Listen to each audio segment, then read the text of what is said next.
Acepté una relación abierta por amor, y ahora se casara con otra. Me llamo Akane, y durante gran parte de mi vida, fui la clase de mujer que exigía lo que creía merecer. No me gustaban las zonas grises, ni los amores a medias, ni las relaciones con reglas que no fueran claras desde el principio. Crecí siendo de ideas firmes y convicciones propias, en una familia donde el amor parecía un campo de batalla, con padres que se amaban mal y se herían aún peor. Quizás por eso, juré que nunca permitiría quedarme en una historia que doliera más de lo que diera. Soy diseñadora gráfica. Trabajo de manera freelance, desde un pequeño departamento que armé como si fuera un refugio, plantas por todos lados, una biblioteca desordenada, y velas aromáticas que me acompañan incluso cuando no hay nadie más. Tengo 29 años, una gata llamada Momo, y una tendencia marcada a analizarlo todo demasiado. Eso, a veces, me juega en contra. En mis amistades, suelo ser la que da consejos, la que escucha, la que parece tener todo bajo control. Pero la verdad es que siempre fui emocionalmente intensa. Amo fuerte. Me entrego entera. Cuando me enamoro, no tengo punto medio. Doy mi tiempo, mis pensamientos, mi energía. No sé amar desde la orilla. Y sí, me han herido por eso. Muchas veces me dijeron que soy demasiado honesta, demasiado exigente, demasiado emocional. Y durante años, me resistí a cambiarlo. Pensaba que quien me amara, tendría que hacerlo aceptando cada exceso, cada cicatriz, cada parte de mí que no encajaba con los moldes.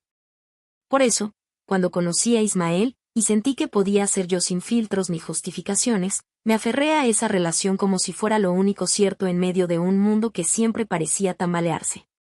Ismael me devolvía la mirada con calma, como si mi intensidad no lo abrumara, sino que le resultara fascinante. Nunca me interrumpía cuando hablaba, y cuando yo me perdía en ideas existenciales o en alguna crisis creativa a las 3 de la mañana, él simplemente se sentaba a mi lado, sin decirme que estaba exagerando. Yo, que siempre había sentido que debía encogerme un poco para ser aceptada, por fin me sentía libre para expandirme. Creí que por fin lo había encontrado, a él. A mi lugar seguro. A mi compañero. No imaginaba que, años después, sería esa misma persona quien me empujaría al abismo emocional más difícil de mi vida. Y que yo misma lo permitiría, solo por amor. A Ismael lo conocí una tarde de lluvia, en una clase abierta de acuarela en un centro cultural. Yo había ido más por despejar la cabeza que por el arte en sí. Había tenido una semana agotadora, llena de clientes intensos y entregas atrasadas, y sentía que necesitaba salir del encierro mental.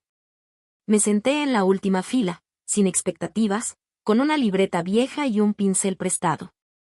Y entonces llegó él. Entró tarde, sin apuro, con el cabello mojado y una sonrisa pidiendo disculpas al aire.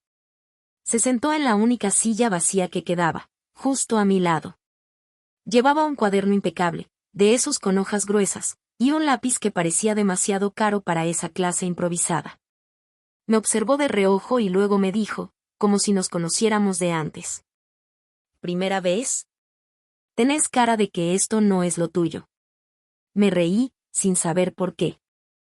¿Tan evidente? Le contesté. Un poco. Pero está bien. A veces hay que hacer cosas que no se nos dan para dejar de pensar en las que sí. Esa frase, simple, me desarmó. Sentí que describía exactamente lo que yo estaba haciendo ahí. Durante la clase, hablamos poco. Solo pequeñas frases, risas cómplices, alguna comparación entre manchas de color. Pero al final, cuando todos se iban, él se quedó un momento más, y me preguntó si quería tomar un café. Acepté. No lo pensé demasiado. Fuimos a un bar pequeño, de esos con luces bajas y música suave. Hablamos durante horas. Supe que era arquitecto, que vivía solo desde hacía años, que le gustaba cocinar pero odiaba lavar los platos. Me contó que leía poesía, pero que no se animaba a escribirla. Que le costaba confiar, pero que cuando lo hacía, era leal hasta los huesos. Me cautivó. No por lo que decía, sino por cómo me hacía sentir. Como si todo en él fuera refugio. No hubo beso esa noche. Solo un abrazo largo, de esos que duran más de lo necesario. Me fui caminando bajo la lluvia con una sonrisa estúpida, como si supiera, instintivamente, que esa noche iba a marcar el inicio de algo grande. Y lo marcó. Los meses que siguieron fueron un vaivén de descubrimientos dulces. Nos veíamos casi a diario. Cocinábamos juntos. Vimos películas que nos aburrían solo por el gusto de quedarnos abrazados. Le mostré mis diseños. Él me mostró planos de casas imposibles. Nunca fue efusivo con las palabras, pero tenía gestos que me derretían. Me preparaba café sin que se lo pidiera. Me cubría con una manta cuando me quedaba dormida en el sillón. Me miraba como si yo fuera una obra de arte que todavía no terminaba de entender, pero que igual adoraba. Al poco tiempo, comenzamos a hablar de mudarnos juntos. Él tenía un departamento amplio, con ventanales enormes y una vista ridícula de linda. Me ofreció compartirlo. Yo vendí algunas cosas, regalé otras, y me fui con Momo y mi computadora a empezar esta nueva vida con él. Los primeros meses fueron mágicos. Nos levantábamos juntos. A veces desayunábamos en silencio, cada uno en su mundo, pero compartiendo ese silencio cómodo que solo se da entre personas que realmente se entienden. Él trabajaba desde su estudio, yo desde el living. Hacíamos pausas para almorzar, y nos encontrábamos al atardecer, como si cada día fuera una pequeña cita programada. Yo no pensaba en bodas, ni en etiquetas, ni en finales felices. Me bastaba con esa cotidianeidad imperfecta. Con saber que estaba ahí, conmigo, sin necesidad de promesas grandilocuentes. Hasta que un día, sin esperarlo, todo empezó a cambiar. Pero aún no lo sabía. Para mí, Ismael era hogar. Y no imaginaba que ese hogar algún día me pediría que dejara la puerta abierta. Para que otra pudiera entrar. Vivir con Ismael no era como en las películas. No era una luna de miel perpetua ni un desfile de desayunos en la cama con pétalos de rosa. Era real. A veces había platos sucios por 3 días seguidos, discusiones pequeñas por cosas tontas como que sería Vero quien había dejado la luz del pasillo encendida. Pero incluso con sus altibajos, todo tenía sentido. La convivencia no era perfecta, pero era nuestra. Durante el primer año, todo fluyó de manera natural. Yo me adaptaba a sus tiempos lentos, a sus silencios, a su manera de resolver las cosas sin alzar la voz. Y él parecía disfrutar de mi intensidad, de mi necesidad de hablar hasta desarmar cualquier nudo emocional. Nos equilibrábamos, al menos eso pensaba yo. Hacíamos planes para vacaciones, decoramos la casa juntos, compartíamos playlists y hablábamos del futuro como quien diseña un proyecto común. Y en alguna de esas noches de vino y películas, yo empecé a imaginar algo más. Tal vez una boda pequeña. Algo íntimo, sin lujos, solo con la gente que amamos. No era una obsesión, pero sí una ilusión suave, una idea que flotaba como una posibilidad bonita. Yo nunca fui de las que soñaban con vestidos blancos y altares, pero con él, me parecía posible. Me parecía natural. Hasta que, un día cualquiera, lo dije en voz alta. Estábamos en el balcón, tomando café. Yo apoyé los pies sobre sus piernas y comenté, casi en broma. ¿Y si algún día nos casamos? Silencio. No un silencio incómodo, sino uno denso. Él siguió mirando el horizonte unos segundos, como si hubiera oído el zumbido de una abeja. No lo veo necesario, respondió finalmente, sin mirarme. La verdad, nunca me ha hecho sentido lo del matrimonio. Me quedé quieta. No quise apurar una conversación que evidentemente él no quería tener. Pero su respuesta me hizo sentir como si hubiera tocado una puerta que debía permanecer cerrada. ¿Nunca? Pregunté. No me gusta la idea de firmar papeles para amar a alguien, dijo. Y tampoco creo que todo deba apuntar a eso. ¿Estás conmigo? Estoy contigo. ¿No es suficiente? En ese momento quise decirle que sí, que estaba bien, que no necesitaba nada más. Pero algo dentro de mí se removió. No por el matrimonio en sí, sino por su tono, distante, definitivo, como si ese tema no pudiera volver a tocarse nunca más. Como si incluso imaginar un compromiso más firme fuera casi ofensivo. Así comenzó una etapa extraña. Yo dejé de hablar del futuro con fechas.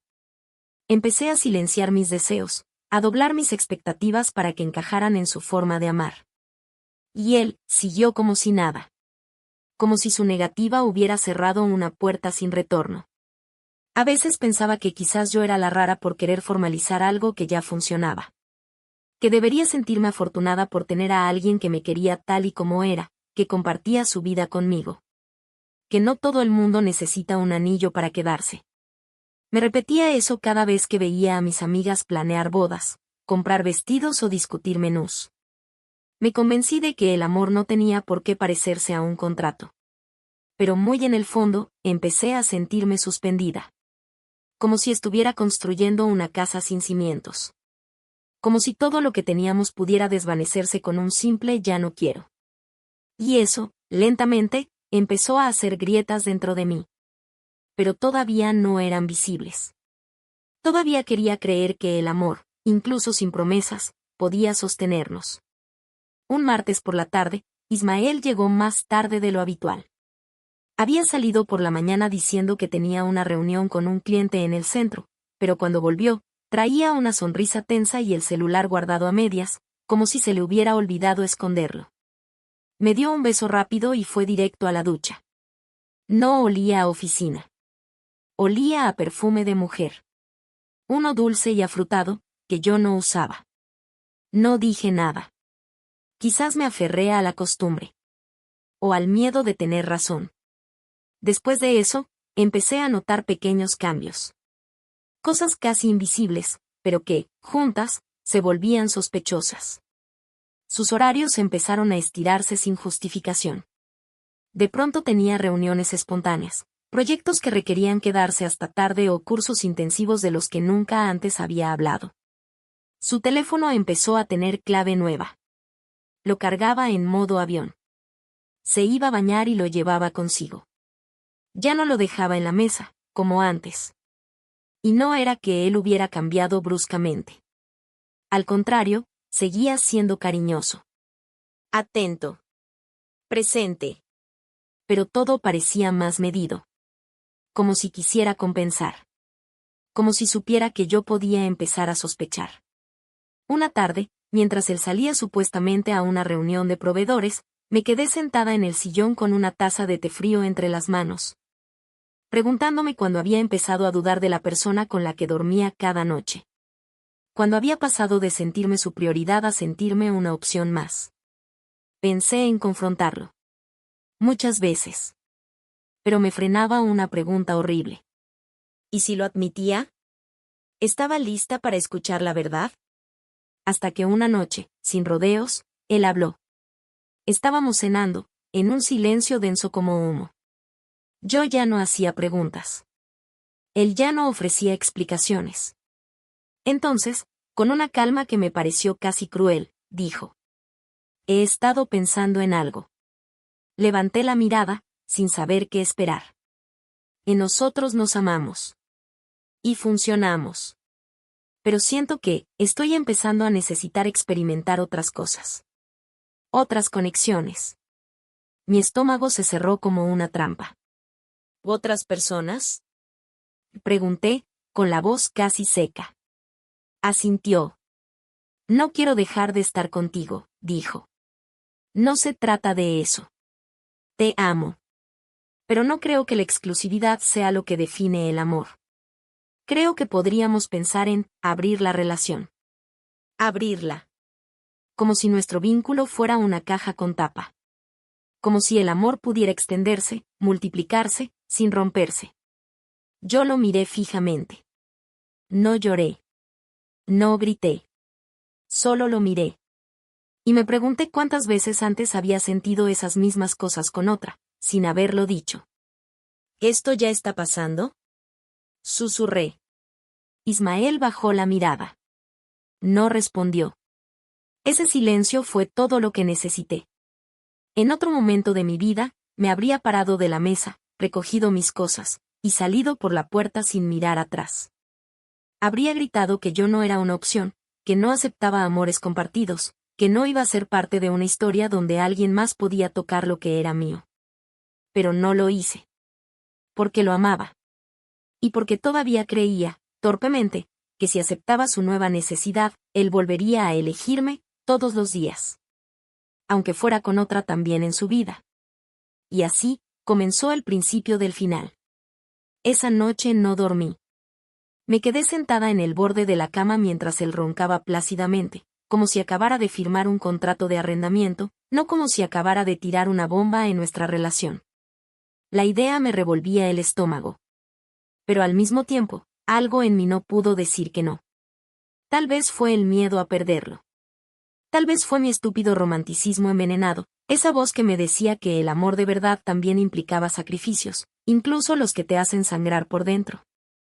Le dije que sí, al día siguiente. Con voz quebrada, con el corazón hecho trizas. Le dije que sí, porque prefería tenerlo compartido a no tenerlo en absoluto. Y él sonrió. Me abrazó fuerte. Me dijo que yo era increíble. Que no todas lo aceptarían. Que éramos un equipo. Y en cierto modo lo fuimos. Pero no como yo pensaba. Él empezó a salir más. A veces no dormía en casa. A veces me mandaba fotos desde restaurantes caros con velas encendidas y copas de vino, fotos que no incluían a la mujer del otro lado de la mesa. A veces llegaba oliendo a perfume que no era mío. Yo intenté jugar el mismo juego. Me descargué apps. Salí con un par de personas, pero nada me hacía sentir mejor. Solo me hundía más. No porque sintiera culpa, sino porque todo parecía un simulacro. Yo solo lo quería a él, y él, bueno, él ya estaba buscando otra cosa. Al principio pensé que eran fases. Exploraciones. Pero después comencé a notar que hablaba mucho de ella. De Sara. Que cada vez que mencionaba a una chica interesante con la que conectaba bien, sus ojos brillaban de forma distinta.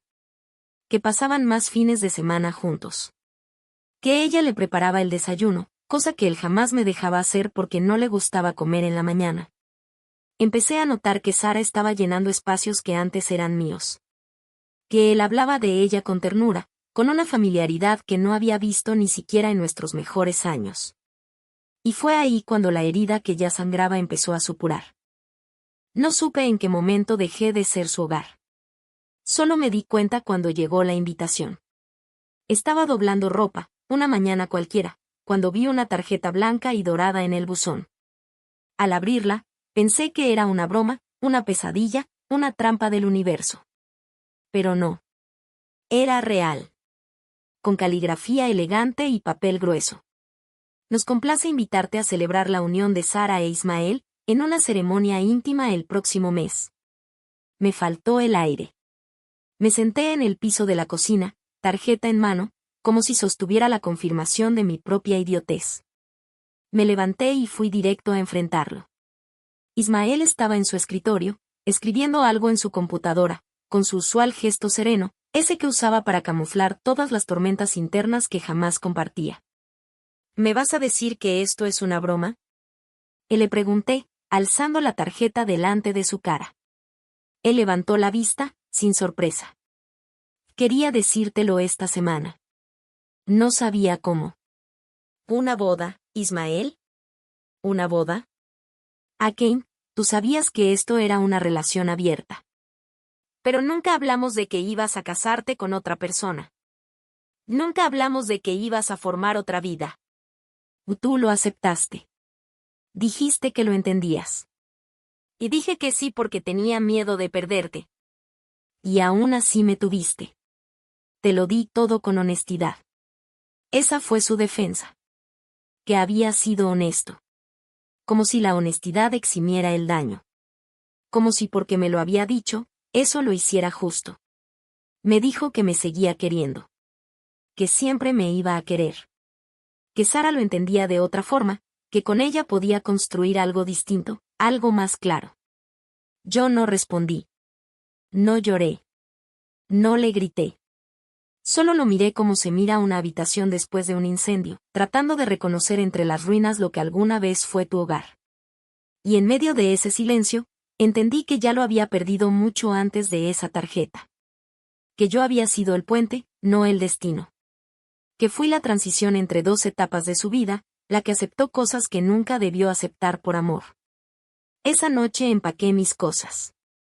No le dije adiós. Solo dejé mi juego de llaves sobre la mesa, junto a la tarjeta de invitación, y me fui. Desde entonces no lo vi más. Pero aprendí que amar no siempre significa quedarse. Que hay veces en que el amor propio tiene que gritar más fuerte que el miedo a estar sola. Que aceptar migajas por nostalgia no te alimenta, solo te mata de a poco.